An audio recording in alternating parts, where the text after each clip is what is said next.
Nireaksyonan po ako ng isang reactor. Nakakaiyak na naman tuloy. Ayan, muli. Muli nagbabalik po yung lingkod. Isang mapagpalang araw, gabi sa inyo lahat. Mega love shout out.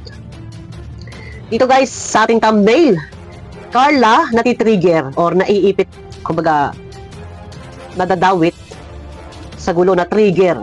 Yan, natitrigger sa mga nag-uumpugang bato, mga bangayan, ayan, awayan. Banat Bagsik versus Toxic Fanatic. Yan, yun lang naman. Ano ba pinagmula ng mga ng gulo? Noon pa to, matagal na to, na may kalaban si Banat Bagsik. Ang kalaban ni Banat Bagsik yung mga Toxic Fanatic. Matagal na yan eh. Kaya lang, may mga Toxic Fanatic din na nalalaban, and ito si Banat Bagsik din ay palaban. Carla, naipit sa nag-uumpugang bato, natitrigger sa gulo. Eto na, guys, pakiclick naman po muna ng thumbs up nang sa ganun ay suwak sa panlasa ni YouTube. Pakiusap, iwasan po ang mangbas, no? Paano nga ba maiiwasan yung kaguluhan? Paano mo mamimaintain yung hindi ka, kahit sabihin, ikaw ay nai-issue ka ng iba, pero mismo ikaw, yung magsasabi na baka mabas, para sa akin siguro, hayaan na lang yung mga nagkakagulo-gulo as bila ikaw ay Kalingap Angels. Kasi nga, ayun nga, nababas nga daw siya dahil sa kanyang palipad. Ito guys, may paparinig ulit ako sa inyo ha, resibo natin. Alam nyo naman na yan, no? Ito. Salamat po sa pakulay. Sobrang dami po. Thank you so much po sa inyong lahat. Marami ang nagpalipad sa kanya. Kaya sabi niya, salamat sa pakulay, sobrang dami. Sobrang dami. Tapos ito, meron siya dinugsong dito. Wait. Yan po, mababas na naman po ako nito. Yan po, mababas na naman po ako nito. Alam niyo, sa totoo lang, ito hindi na tapos-tapos, hindi na ubos-ubos yung mga basher. Pero, kung may basher man, si Carla, common na po yan kasi lahat po tayo, kahit nga sabi ko nga, kahit Panginoon Diyos, sa kabila ng lahat ng kanya, lagi ko sinasabi to, ang Panginoon Diyos sa kabila ng lahat ng kanyang kabutihang ginawa sa kanyang mga anak, inuusig, kinukutya, binabati ko sa ibang taong hindi naniniwala sa kanya. Pero yung sabi mo na mababas ka, common na yan, pakaraniwan na yan. Medyo natitrigger ka lang, dito guys, natitrigger lang si Carla dahil yung mga nambabas sa kanya, magkalaban kasi Toxic Fanatic tsaka si Banat Bagsik. So doon, hindi naman, ito sasabihin ko sa inyo totoo, si Banat Bagsik, hindi po yan basher ni Carla. Sa totoo lang. Hindi po siya basher ni Carla. Kung si Banat Bagsik man nakapagsabi ng hindi siya agree na pinapaliparan si Carla, ito kasi nasa mundo tayo ng Kalingap. Ano yung nagalawan ng Kalingap? Puro charity works. Kaya niya nasabi yun. Pero sabi ko nga sa inyo, common na yung basher. Lahat tayo may basher. Lahat tayo. Pero dito, medyo na-trigger nga din si Carla doon sa awayan ng Toxic Fanatic at saka ni Banat Bagsik. Doon, may nambabas kay Carla. Kumbaga, yung iba basher at punteriya ay si Carla. Siguro dapat, ito lang sa akin lang to. Hindi ko alam, hindi tayo. Sabagay, meron tayong freedom of speech, no? Lahat tayo. Malaya tayo magpahayag ng ating saloobin, magpahayag ng ating damdamin. Kung ito ay pagdepensa sa ating mga sarili. For example, nababas ka or makikiusap ka or mag-explain ka sa sarili mo, pwede naman, may freedom of speech naman tayo. Kaya lang, kagaya nito, kung nag-iinit ang magkabilang kampo, Toxic Fanatic, and si Banat Bagsik, mahagip talaga si Carla dito. Dapat si Carla, ito sa akin lang to, dito sa live mo, hindi mo na binanggit yun. Bakit? Ang iingatan mo na lang is yung iyong supporters, yung iyong viewers that time na nandyan sa live chat. Pati viewers mo din, matitrigger din. Magkakaroon din sila ng kaunting mga inis ng galit. Banat Bagsik, hanggang sa magagawa na nila na mag-post sila sa social media. May mga post, maraming post laban kay Banat Bagsik. So, anong nangyayari? Banatik versus Banat Bagsik, parang vice versa, pareho, bakbakan. Malalaban yung kabila, nagpo-post sila against kay Banat Bagsik. Minsan pinupost pa si Banat Bagsik, meron yung ari na lalaki nakalagay dito, sila ni Kuya Putput. Ganon, no? Ulit lang na tayo guys, no? Salamat po sa pakulay. Sobrang dami po. Thank you so much po sa inyong lahat. Yan po, mababash na naman po ako nito. Yun nga po. Nabash po ako dahil po, bakit daw po sa akin is madami pong nagpapalipad, madami pong nagpapakulay. Ayun. Ang dahilan, nababa siya dahil marami daw nagpapalipad, nagpapakulay. Kasi yung topic, itong salita mong ito, issue kasi ito eh. Issue, patungkol sa pangbabas. Iwas ka lang doon.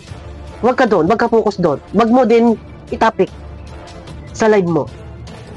Alang-alang sa iyong viewers na tahimik, payapa, ang alam lang nila ay magpalipad, huwag mong bigyan ng isipin. No? Payapa yung live chat. Tapos, bigla kang magkukwento ng ganun. Siyempre sila, ma-stress din yan. Iwasan yun. No? Yun. Sa akin is madami pong nagpapalipad, madami pong nagpapakulay. Samantalang hindi man daw po ako nag-charity. Ano, sorry na po. Nireaksyonan po ako ng isang reactor. Ayun. Hindi, kwento mo nga pala dito. Yung kinuwento. Ito guys, wala mababas. Huwag pong ibaba si Carla. Dahil wala naman pong kabasbas. So, ang akin opinion ko, nagbibigay lang po ako ng opinion. Ano po? So, dito sa live niya, naging topic niya. Itinapik niya to. Hindi, wag natin sabihin itinapik. Na kwento niya. Iwas na lang. Sa mga ganong magkukwento ka ng patungkol sa issue, ikaw ay nababa. Sabi ko nga sa inyo, meron tayong freedom of speech. Pero meron tayong dapat isaalang-alang. Sabi ko nga, hindi lahat ng tama or mali ay pwedeng isiwalat. No? Kasi meron tayo sila sa alang-alang eh. Yung katahimikan, yung peace of mind ng bawat isa. And kasi nga kagaya nito, ano ka dito, nagsalita ka ng ganon, and pinasundan nyo ni Jomar, doon sa salita ni Jomar, na name drop niya doon si Banat Bagsik. So dito, ito. Reaksyonan po ako ng isang reactor. Yun. Sa'yo nagmula yung kwento. Sinabi mo na nireaksyonan ka ng isang reactor. Sana, iwas ka lang. Wag ka doon issue. Kasi, usapin yun, mga awayan nila yun. Hayaan mo lang. Kung meron sabihin sa'yo yung ibang reactor, or normal kasi yan, dahil ikaw yung iniidolo ng mga supporters mo, sabihin na natin, pati yung ibang mga toxic. So, ikaw yung pinagtatalunan o pinag-aawayan, minsan na natatapik, hindi naman ikaw lagi, and nagmula din doon sa pagbabas nila kay Kalinga Prab. Siguro kung hindi mo ito naikwento, okay na siguro eh. Focus ka lang doon. Sa good vibes, shout out, basa ng comment. Kasi maganda yung live chat, payapa. Manonood ka doon, nakakatuwa kasi maya may nagpapalipad. Tapos haluan mo na kwento ng ganon. So doon, ikaw, ang lumalabas dito, parang ikaw yung na-trigger. Na-trigger ka doon sa mga bakbakan ng awayan, mga toxic fanatic at kay Banat Bagsik. Dapat hindi ka rin nagpapadala sa mga ganyan na itong mga tawag ito, yung mga supporters na pasaway, mga toxic. Ignore mo lang din muna sila. Focus ka doon sa mga nandiyan sa'yo sa live chat na ang alam nila ay mag-share ng blessings, magpalipad. Kasi ang ganda ng live chat tapos magkikwento ka. Nireaksyonan po ako ng isang reactor. O, di ba? Dito lumalabas sa iyo talaga nagmula yung kwento. Ito guys, opinion ko lang to. Wala tayong pangbabas dito. Advice lang yun sa akin. Paano maiwasan yung ganito? Pagka may mga ganon, hayaan mo lang sila. I-maintain mo yung live mo na meron na nandyan. Mga sponsor nakatambay sa'yo. Maintain mo lang. Doon ka lang focus. Huwag may kwento na meron ng bas sa'yo. Kasi ito, siyempre, kapag nagsusumbong ka sa iyong viewers, sa tingin mo ba yung viewers mo matutuwa? Siyempre, doon mag-uumpisa yung mga comment and nade-name drop si Banat Bagsik. Doon mga, paano kung meron pang iba na papasok doon? O, di magkakaroon ng gulo-gulo. No? Yun lang yun, ano? Nireaksyonan po ako ng isang reactor. Oh. Nakakayak na naman tuloy. Yun. Tapos dito, okay na nga sana. Kaya lang si Jomar kumbaga, nagbigay na palilinaw. Pero daw, na-name drop ka na-name drop ni Jomar, si Banat Bagsik, pinangalanan. Yun lang yun sa akin. Focus ka lang sa magandang takbo ng iyong channel, sa live chat, masaya, puro palipad. Huwag ka na magkikwento. Huwag ka magsusumbong sa viewers. Kasi yung viewers talaga, higit nakakampi mo yan, lalaban ng bardago lang talaga yan. Sa live chat. Yun lang yung sa akin. Medyo parang hindi din maganda pagka magkukwento kayo ng gano'n, ng issue na kayo ay nireaksyonan or parang lumalabas na nagsumbong ka sa viewers. Kumbaga sinabi mo na mababas. Dapat, for example, marami nagpapalipad sa'yo. Thank you po. Ayan, nakakatuwa kasi ganito ganyan, malaking tulong yung binibigay ninyo and nakakapag-share ako ng blessing sa iba. Yun lang. And kahit sabihin mo doon po sa iba, love. Kasi ito guys, ang highlight ng topic ko dito is, ito ay opinion ko lang para kay Carla, kung ano maiiwasan. Yung ganun na issue. Kasi ang ganda natakbo ng channel nga, ng live chat. Tapos biglang nabanggit niya, nasumbong niya yun doon sa viewers. Sana hindi, huwag mo na lang sabihin. Ito guys, parang na-trigger lang din dito si Carla. Tapos itong si Banat Bagsik naman, ang kalaban niya, toxic fanatic. Kung doon sa live ni Banat Bagsik or sa mga post ng toxic fanatic, may mga basher, bawat kampo ni Banat Bagsik, tapos dito sa mga toxic fanatic. Kung may mga pangbabas, normal po, common na po iyan talaga. Pero sabi ko nga sa inyo, kung si Carla man din talaga ay nakapagkwento nga na or nakapagsumbong nga sa viewers na siya ay nareaksyonan ng isang reactor, ay sabi ko nga sa inyo, tayo ay merong freedom of speech. Malaya tayo magsalita, magpahayag ng ating mga gusto sabihin. Pero sabi ko nga sa inyo, yes, meron tayong freedom of speech, pero dapat meron din tayong sasaalang-alang muna na alam natin na baka mamaya ay maglaot. At kung saan humantong, yun yung aking pinupunto. Kagaya ngayon yan. Kung saan na naman humantong. Kaya nga, nagagalit na si Banat Bagsik. At ang sigaw niya, paano kung balatan ni Banat Bagsik si Carla? So, mapipigilan ba siya? Kung siya man ay tanggalin sa kalingap, ito tatandaan ninyo sa mga toxic fanatic, hindi ko nilalahat. Kasi yung mga toxic fanatic, sila din yung bumibira sa akin Wala man akong ginagawang masama. Nagtanggol lang ako kasi minumura nila si Kalingap Rab. Ito tatandaan ninyo guys. Pagka patuloy na bakbakan kayo ng bakbakan, nila Banat Bagsik, kung si Banat Bagsik man po ay matanggal sa kalingap, sa tingin nyo po ba, mananahimik yan? Lalo po rebelde yan. Gagawin niya ng gusto niya. Kung anong gusto niya sabihin, kung anong gusto niyang gawin. Kay Banat Bagsik, para sa akin siguro, hayaan mo na lang din yung mga kalaban mo, hayaan mo na lang. Pero sa bagay nga, ay kung below the belt naman din talaga ang mga banat, ay wala tayong magagawa. Kasi kung kay Kalingap Rab nga, below the belt ang banat Yun lang yun.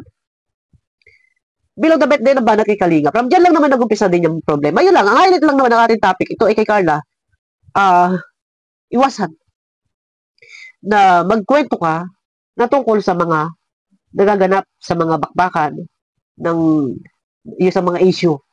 Kasi pag ikaw nagsumbong sa viewers, lalo lang magugulo. No? Magugulo lang. Tsaka sabi ko nga sa inyo, focus lang.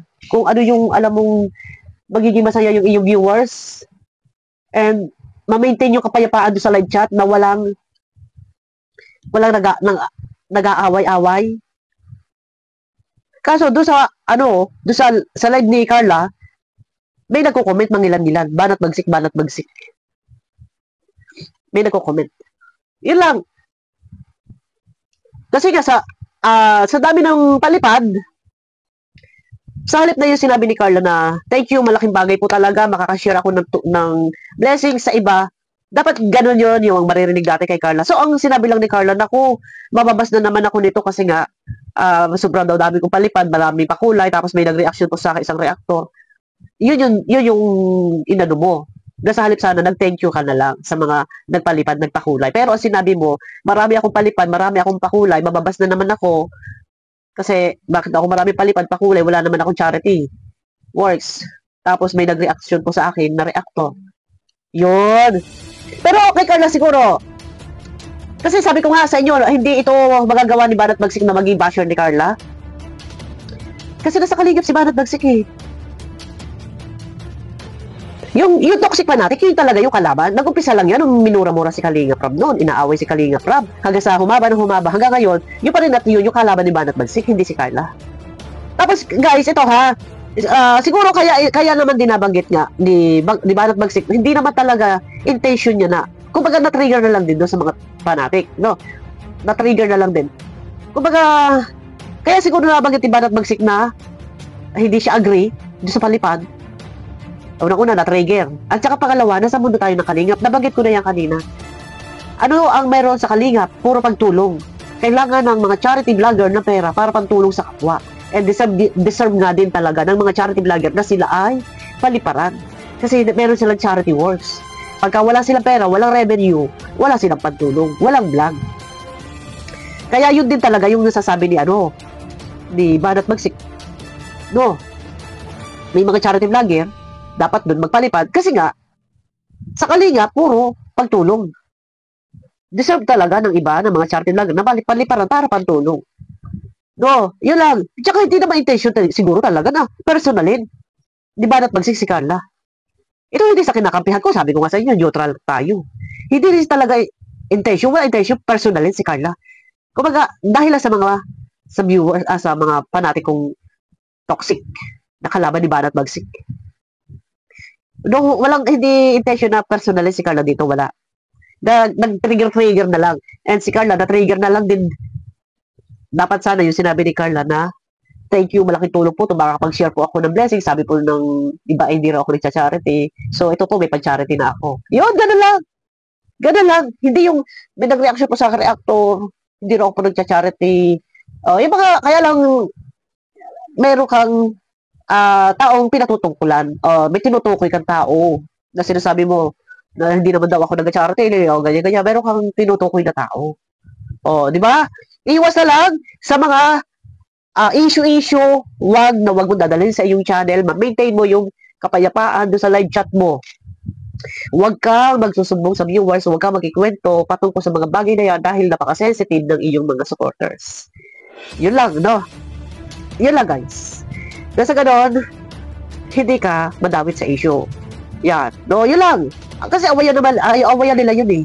Ito guys, wala naman. Ito advice ko lang naman din kay Carla para sa matiwasay, ma-maintain niya yung katiwasayan doon sa live chat. Maiwasan din na ang mga viewers niya, supporters niya ay ma-stress. Yun lang. Hayaan mo yung mga nag-aawayan. Hayaan mo lang. Kay Banat Bagsik, siguro hayaan mo na lang yung mga kalaban mo. Ayan, may kalang shoutout guys. Pakiclick naman po muna ng thumbs up. Nasa ganun ay swak sa palasa ni YouTube at abangan niyo po ako sa aking next video.